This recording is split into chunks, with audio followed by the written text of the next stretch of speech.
If you're taking literally just pure energy, pure sugar shots regularly, it's obviously not great for your teeth. So it's well known that people are trying to maintain much more healthy lifestyles and they're doing a lot more exercise. But as part of that, they're sometimes trying to maintain their energy and taking supplements and certain types of energy drinks. How might this affect their oral health? So it's an interesting one because obviously we want to promote that healthy lifestyle, but some things aren't as healthy as they may seem, especially for the teeth. So we're seeing a big increase in kind of run clubs and people going out running.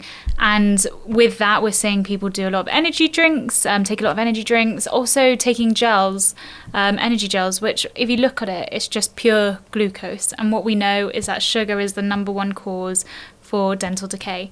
So if you're taking literally just pure energy, pure sugar shots regularly, it's obviously not great for your teeth. So a little piece of advice I always say is that really be in tune with your body. Do you genuinely need that energy gel, or are you able to kind of eat better and kind of carbo load beforehand in a more appropriate manner than having to rely on these kind of shots of sugar? Obviously, if you're a professional athlete, yes, you do need it. And for certain, like if you're running a half marathon or marathon, you may need it, but you don't necessarily need it in your kind of 5 to 10K training run.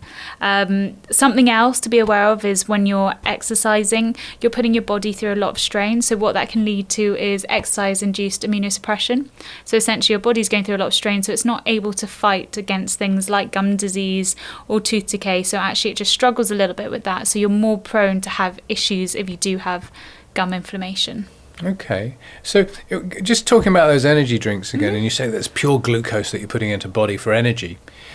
Is there an argument to be saying that you should be drinking that alongside water? I mean, I'm not a runner and I don't even know if that's even possible, but would that help?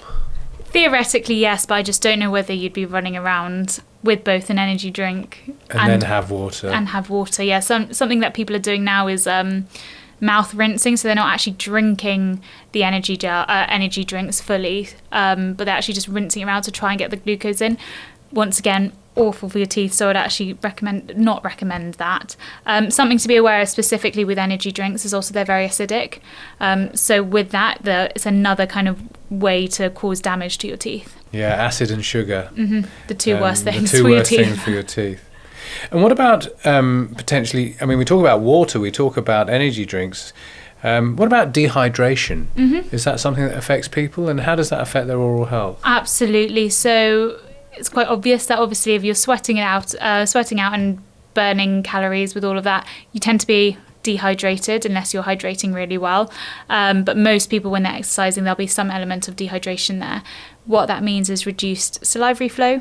And we've discussed previously, but saliva is one of the most important things, and it's a natural defense in terms of reducing dental decay and just general inflammation in the body. So, or in the mouth. Therefore, if you're in a state of dehydration, your teeth and your gums are at higher risk of disease.